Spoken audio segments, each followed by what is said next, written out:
Kata Allah, wala tukhsirul mizan, jangan menipu dalam ditipu sama mereka.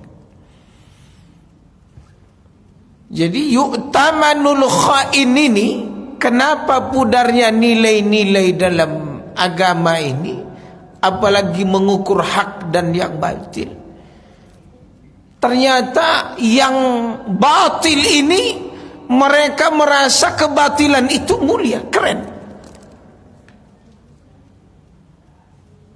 Gimana tuh Pak?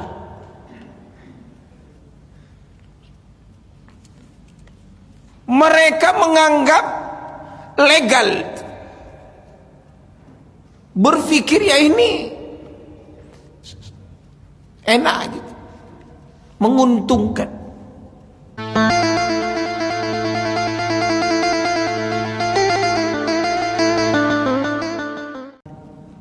Isyarat Rasulullah sallallahu alaihi wasallam tentang kondisi zaman.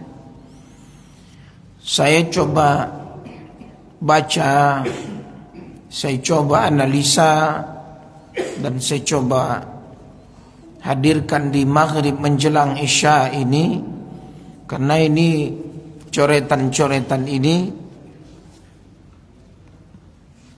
adalah berkaitan tentang isyarat Nabi akan pudarnya nilai-nilai agama. Dan ini dalam hal menilai yang hak dan yang batil. Karena mewabahnya kezaliman dan sulit, dan apa standar menilai yang hak dan yang batil ini di akhir zaman ini. Dan ini gerbang memasuki pintu akhir zaman. Lalu kata Rasulullah sallallahu alaihi wasallam, la taqumus sa'ah, tak akan terjadi hari kiamat, hatta yukhawwan al-amin wa yu'tamanul kha'in. Kata Rasulullah sallallahu alaihi wasallam, hari kiamat tidak akan tiba sehingga orang yang dapat dipercayai didustakan, dan sebaliknya, sedangkan orang-orang yang berkhianat justru dipercaya. Saya baca keterangan ulama tentang hadis ini dengan kondisi kita saat ini menarik. Sesuai dengan tema di penghujung di subuh 28 kemarin tentang Ghazwul Fikri, perang pemikiran.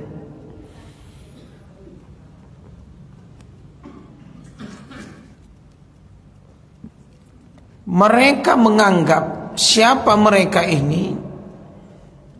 Yu'taman al-kha'in, orang-orang yang kata Nabi sallallahu alaihi wasallam, orang-orang yang berkhianat. Kepada siapa dia berkhianat? Kepada Allah, Rasul dan agamanya. Alladzina yakhunu kha'in khianatan khanullaha wa rasulah. Kenapa mereka berkhianat? Karena mereka memilih dunia ketimbang akhirat.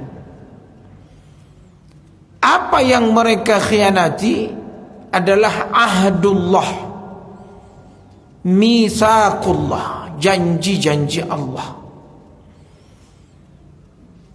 Lalu kata ulama di keterangan hadis ini bahwa menganggap orang yang justru menjaga kehormatan dan keluhuran etika, bahasa di sini adalah akhlak. Kata ulama, orang yang menjaga hifzuddin, orang-orang yang menjaga agama ini, bagi pengkhianat justru dianggap sebagai penjahat.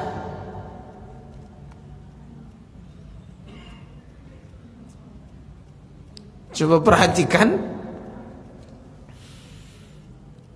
Bahkan kata mereka, orang-orang yang disebut menjaga kehormatan dalam agama ini dianggap penjahat, bahkan harus mendapatkan hukuman. Itu diungkap dari apa yang ada di diri, di pikiran, di jiwa seorang pengkhianat.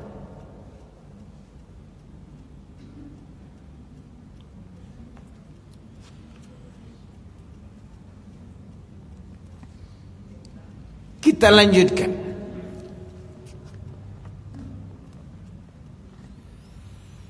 Hingga pada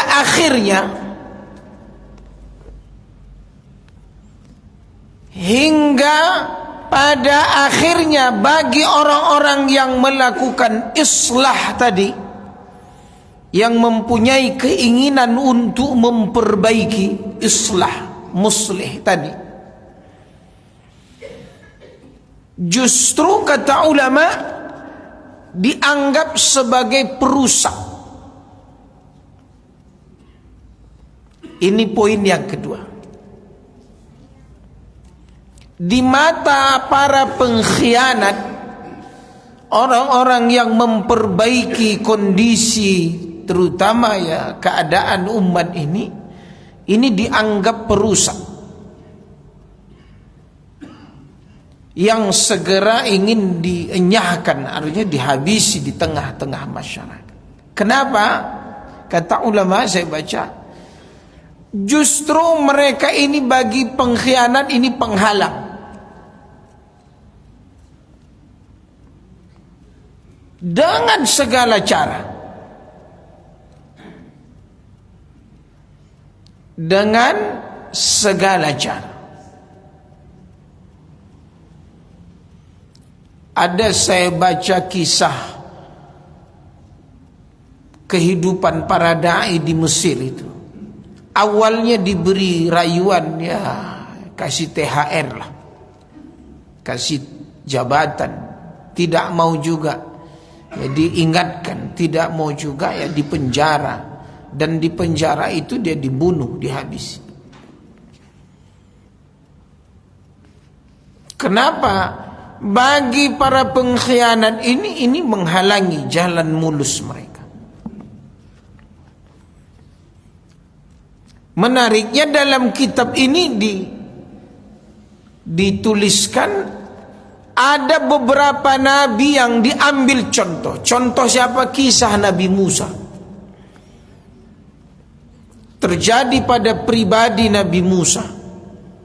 Beliau dianggap oleh para pendusta ini, para pengikut Fir'aun ini sebagai perusak. Sehingga kata ulama, ini menjadikan penghalang bagi Fir'aun. Itulah yang dikejar-kejar. Termasuklah Nabi Lut. Keluarga-keluarga Nabi Lut ini menganggap Nabi Lut juga penghalang.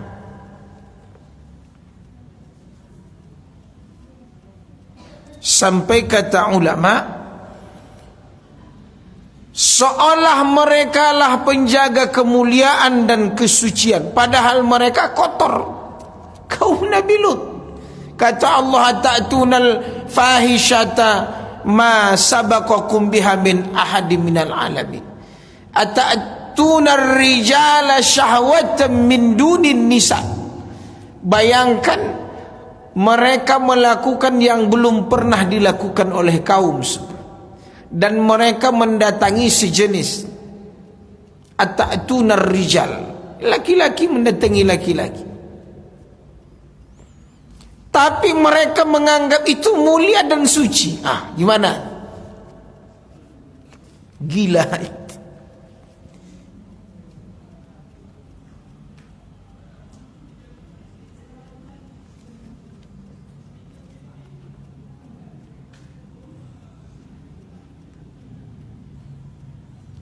Padahal mereka sudah terbiasa gemar melakukan perbuatan kotor dan menjijikkan.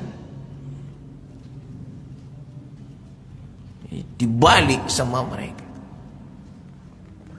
Ada contoh lain, yang lain. Pembesar kaum Syuaib, bahkan ini mengantarkan kepada kerugian mereka sendiri. Salah satunya mereka tidak jujur dalam timbangan dan lain sebagainya. Kata Allah, wala tukhsirul mizan, jangan menipu dalam ditipu sama mereka. Jadi yu'tamanul khain ini, kenapa pudarnya nilai-nilai dalam agama ini, apalagi mengukur hak dan yang batil. Ternyata yang batil ini mereka merasa kebatilan itu mulia, keren. Gimana tuh Pak?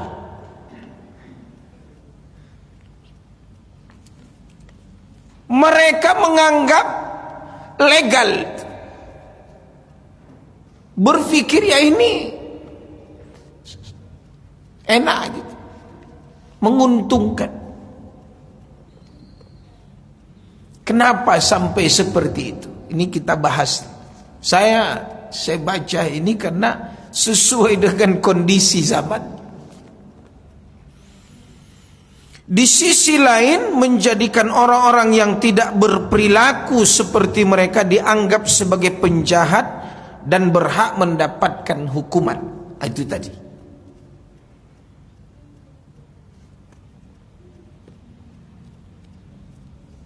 Coba nanti kita tunggu dulu keputusan pemilu nih. Baru nanti teori ulama ini dengan hadis-hadis Nabi ini. Coba. Sekarang ini kan masa tenang.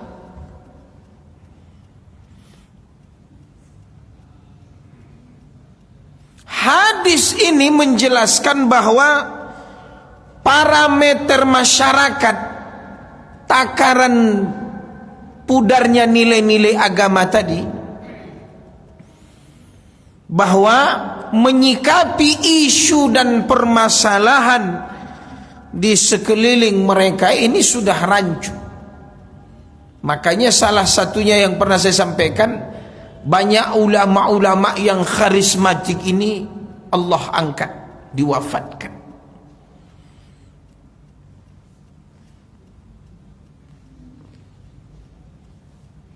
Bahkan di sini disebutkan, ini tidak lain justru menunjukkan bahwa kondisi umat benar-benar sudah rusak.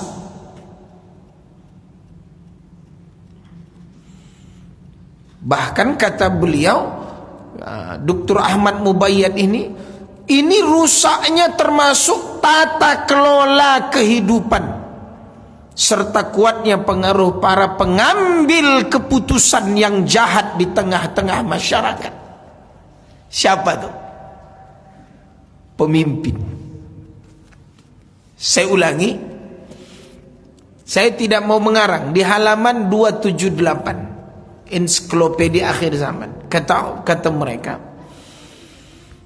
ini kondisi umat ini benar-benar rusak. Kenapa? Tata kelola kehidupan, tata kelola ini ternyata kuatnya pengaruh para pengambil keputusan.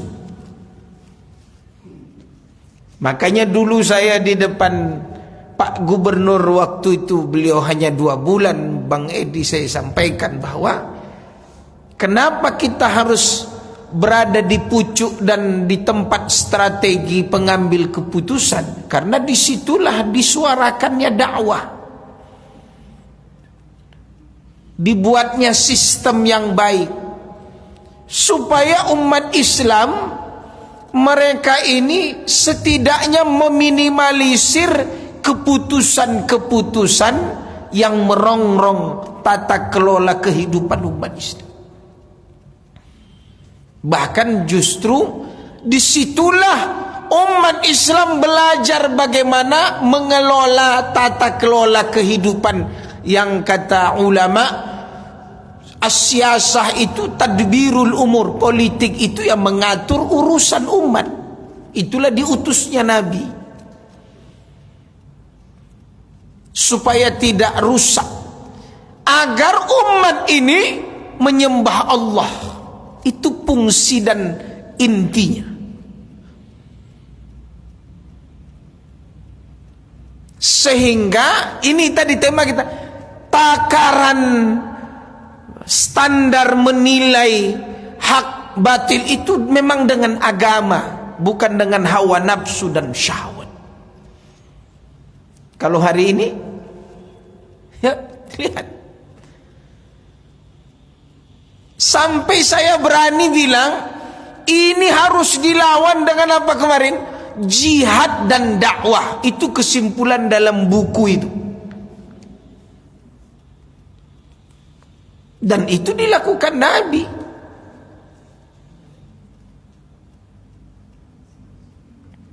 Banyak saya jumpai, terutama di sini, ketemu tukar pikiran teman-teman yang di intelijen, yang sudah pensiun, kepolisian, ya, mereka memang betul itu, Ustaz, bahwa kemungkaran dan kejahatan ini memang mereka mau merusak standar agama itu.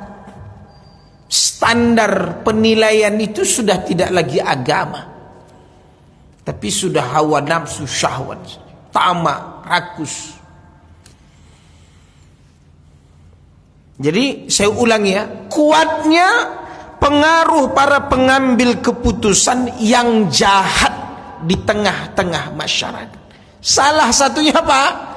Yang Bapak Ibu coblos itu, DPR, DPRD provinsi, DPRD kota.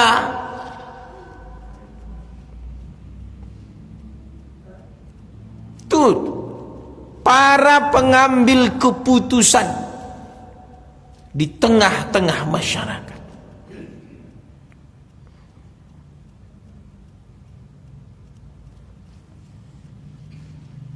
Hadis ini juga disinyalir adanya serangan masif yang sangat kuat yang dilancarkan oleh media massa. Nih, medsos memutarbalikkan fakta. Ini disebut serangan yang masif oleh media massa kepada siapa? Nih, saya baca. Kepada para pembela-pembela agama Allah.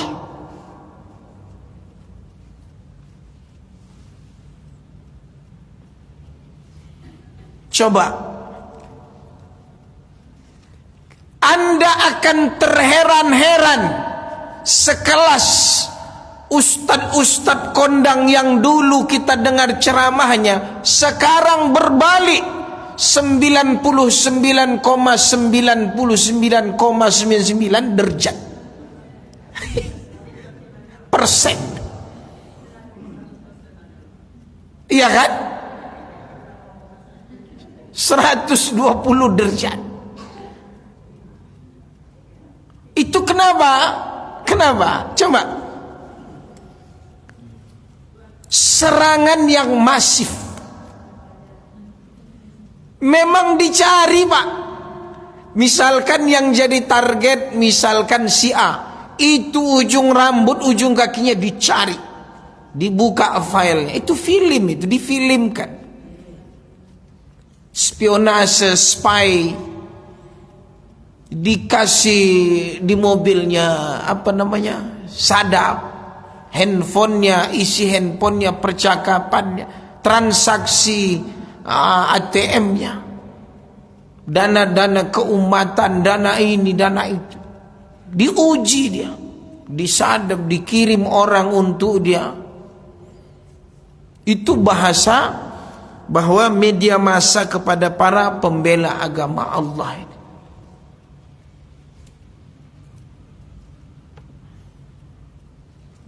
Jika diperhatikan, mereka ini telah membuka front pertempuran terkait tuduhan dengan menggunakan isu-isu yang sengaja mereka kembangkan untuk menggoyahkan nilai-nilai agama ini.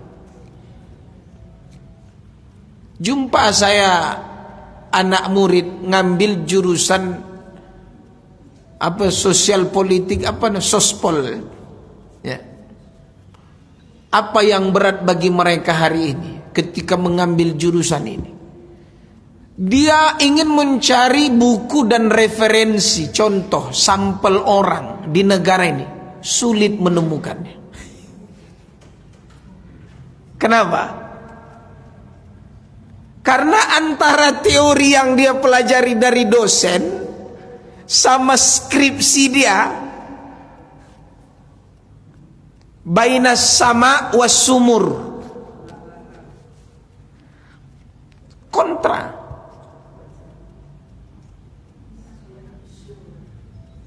Sementara ada beberapa dosen ataupun ya pembimbing ini tidak suka mengambil footnote ataupun referensi ini dari kisah Nabi. Enggak. Ya, yang dia ambil Aristoteles, entah apalah bla bla bla, buku-buku politik di negeri ini.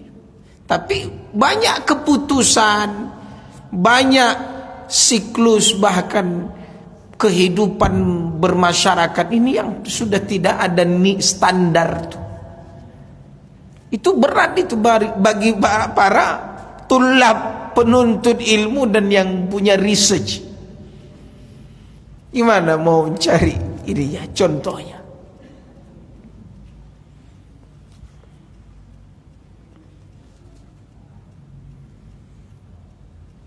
Saya ulangi, mereka ingin merusak standar itu, maka yang dikenakan person orang-orang baik tadi dijerumuskan ke dalam kancah ini, ya belanga kalau kita bilang ini. Lalu apa? Sehingga merupakan termasuk target agar generasi yang datang selanjutnya mereka tidak lagi punya standar. Seolah hari ini bilang Allah sama aja Pak Ustadz. Itu tuh dia. Paham? Paham Bang ya? Sama. Itu dia. Itu kalau saya bilang bagian dari operasi pengkhianat. Sama aja Pak Ustadz. Sampai kami dulu di Medan dibilang, Ustadz tuh jangan masuk politik, karena politik tuh kotor. Gitu itu. Kenapa? Nanti sama aja.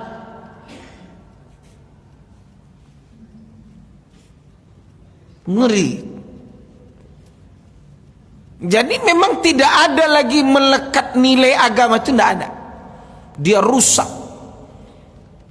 Na'udzubillah.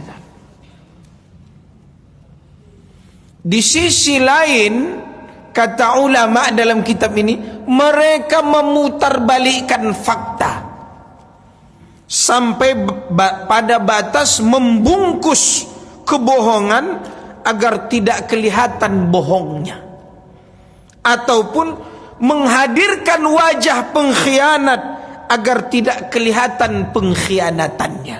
Oh, dahsyat, kalimatnya dahsyat. Memutarbalikkan fakta agar tidak kelihatan bohongnya dan tidak kelihatan pengkhianatannya. Kapan kelihatannya? Pas dia udah duduk santai, rupa kawan kau pengkhianat, tapi dia udah dapat kue itu. Kita pun lah kena prank. Oh, salah pilih awak. Padahal makan siang dapat, baju koko dapat, peci awak pun dapat, THR dapat. Semua. Sementara orang jujur ni apapun awak tak dapat.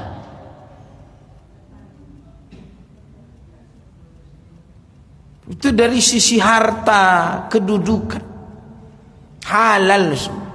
Padahal kata ulama, itu pemutarbalikan fakta itu supaya tidak kelihatan bohongnya, supaya tidak kelihatan pengkhianatannya. Anda dikenyangkan Anda disenangkan, bahkan menjilat pun mau.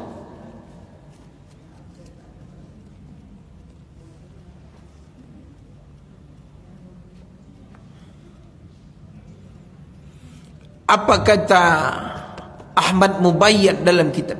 Bahkan mereka berani menampilkan dengan wajah yang sama sekali bertolak belakang.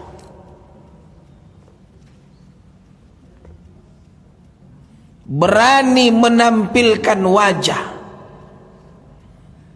yang sama sekali memang bertolak belakang.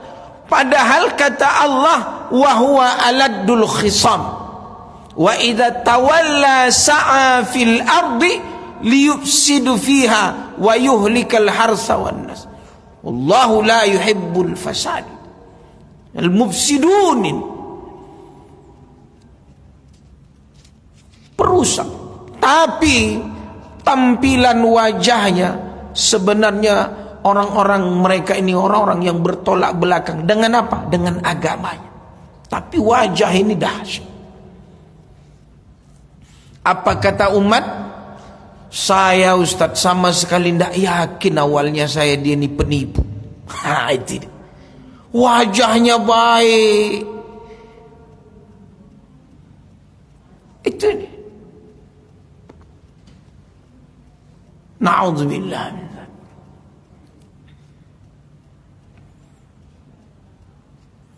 Dapat ditebak di kalangan awam dengan kesadaran penuh sehingga dapat diprovokasi, sehingga mereka menyerahkan semua urusannya, bahkan dengan sukacita menerima pengkhianatannya,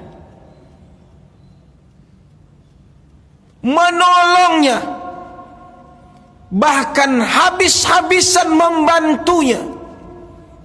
Ini kata ulama, menyerahkan semua urusannya kepada si pengkhianat ini dengan sukacita, sukarela.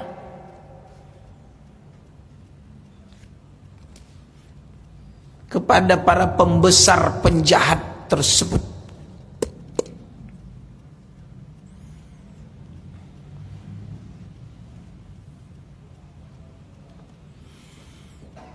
Maka hadis ini saya ulangi baca ya. Apa kata Nabi? Pegang keimanan. Nabi memberi 2 contoh. Ini kalau kita baca merinding. Karena kata Nabi begini. Walladzi nafsu Muhammadin biyadihi. Demi zat yang jiwa Muhammad ini berada pada genggaman Allah, genggamannya. Inna masalal mu'min, orang-orang beriman itu perumpamaan kamasali al-qit'ati minaz zahab, ibarat potongan emas. Nafakha 'alaiha, kalau mau dibentuk disepuh ya. Emas dibuat seperti apapun, dibakar, dibentuk, dia tetap emas. Pengkhianat tidak.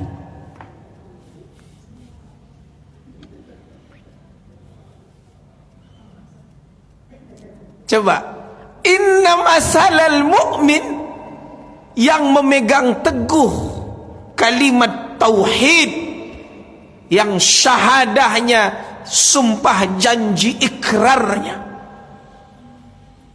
yang amal-amal jawarih hati dan lisannya, yang tidak pernah melenceng kepada godaan syahwat syaitannya, kazzahab, qit'ah minaz zahab, nafakha 'alaiha sahibuha falam taghayyar walam tangkus, tak akan sedikit pun berubah dan tak akan sedikit pun berkurang, tetap namanya apa? Emas. Dahsyat hadis ini.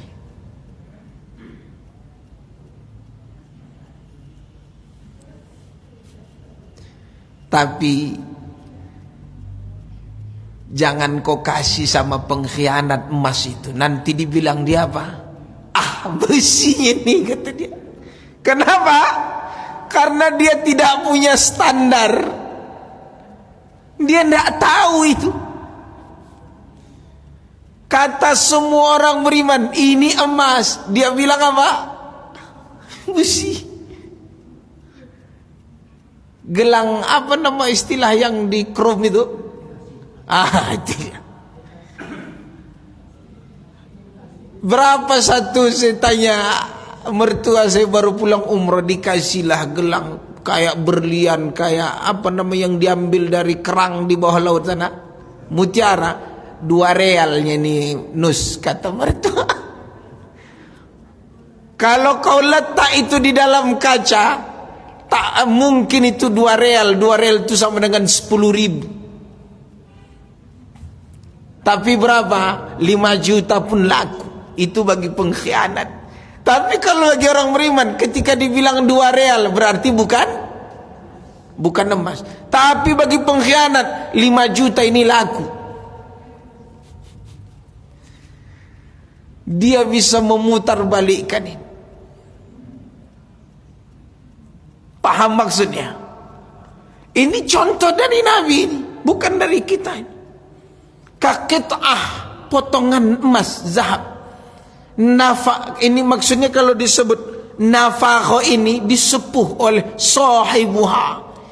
Lam taghayyar wa lam tangqus. Dia tak akan berubah dan tak akan berkurang nama dia. Tetap emas. Yang kedua kata Nabi,